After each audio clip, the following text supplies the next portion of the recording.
welcome back to the penultimate rounds of Thundersport GB at Oulton Park. It's the Morello Services Thundersport GP1's up next. Steve. Mick Robertson, number 99, rolls up onto the grid, and I can see some dry tyres there. The circuit is drying, Robin. There's no two ways about it.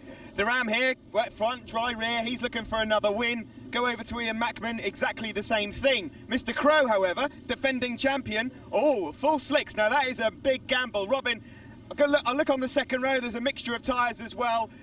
I really don't know who's going to win this one, but from what I can hear, there's certainly some major damp patches still out the back.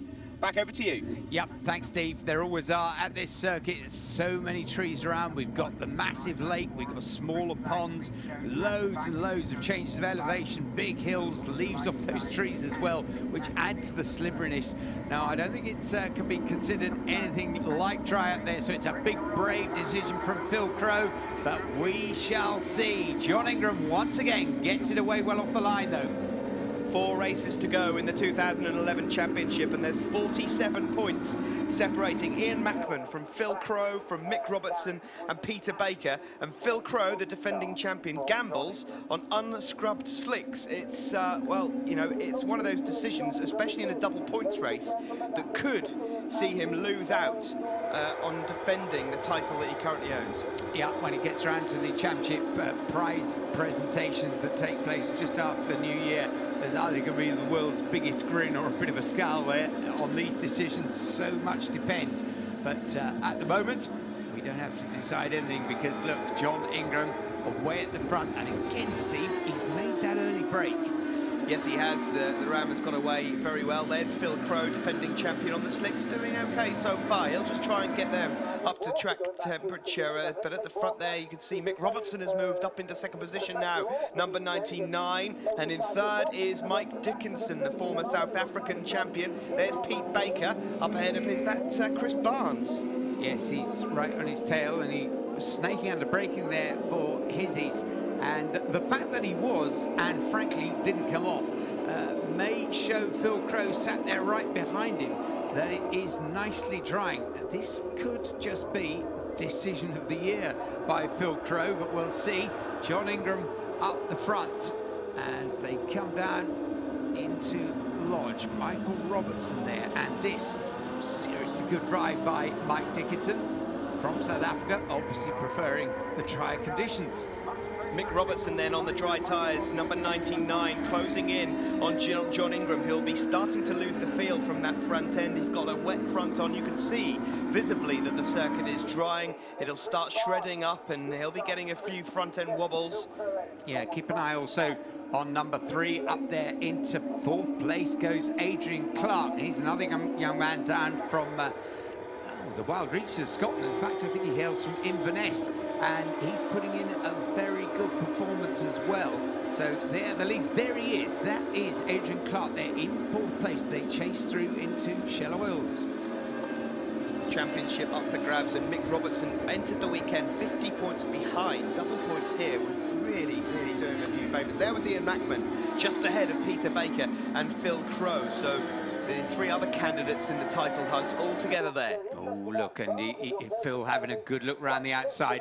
That shows growing confidence. And, well, if I were Peter Baker or Ian Mackman, I might be just a little bit worried about that. Crowy, if he gets on the move, plenty of laps left in this race. If he gets that confidence and that grip, he could well just dust them behind him. Yeah, that dry line's not that wide though, so he can ill afford to touch any white lines there, can Phil Crow, if he wants to hold on to championship hopes. He's already ahead of Peter Baker though as they come out of Druids, and he's coming up alongside Ian Mackman. Well, Crowy's done it in 3 corners. He's moved up ahead of 2 of his rivals for the championship.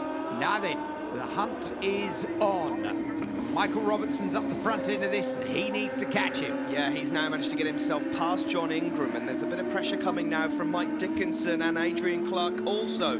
There's Chris Barnes, number 21, still doing very well, but, well, can Phil Crow start climbing the field? Oh, and that's Dave Twyford, number 84. Dave has pulled out of this race.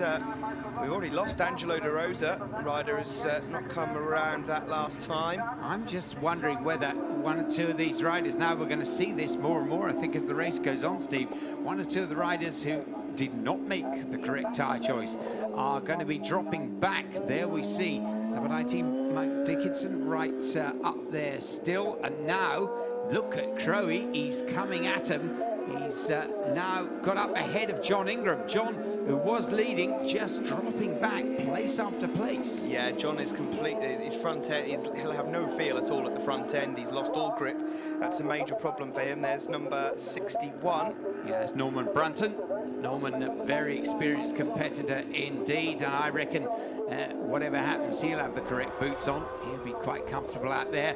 But that means that up the front, the young Scots rider, Michael Robertson, there he is, number 99, is out the front in the lead on his own. There's Mike Dickinson, number 19, in second place. And flying Phil Crowe, definitely got the grip, hasn't he? There he is in third. Well, this is going to close the championship right up. I can't tell you how good this ride is from Mick Robertson, a rider that's never seen this circuit before, up against British Championship quality riders, is winning at Oulton Park. This is a remarkable story, and by my math, if things were to stay as they are, there'll be about 11 points between three riders going into Mallory Park. Right, well, there we see Norman Brunton, number 61 on the R1 there, as up the front. Michael Robertson, well, he's picked his way around. He did not know this circuit at all before this weekend, and it is one of the most difficult circuits to master, but he has just made it look like putty in his hands. There we see number 3, Adrian Clark, currently in 4th place. Yes, Ian Mackman, championship leader, just behind him. He will remain series leader as we go into Mallory, but he will have lost so many points. Here is Mick Robertson then, sponsored by Carney's Auto Centre. Look out for the name, folks, because this man is going places. The Scotsman wins here. That's a big 50 points for the championship, and he can now win this title at Mallory Park. That is huge, and of course, Peter Baker gone missing from the leading pack a few laps back, and Robertson takes the win from Mike Dickinson, Phil Crowe 3rd, Adrian Clark 4th, John Ingram 5th, Ian Mackman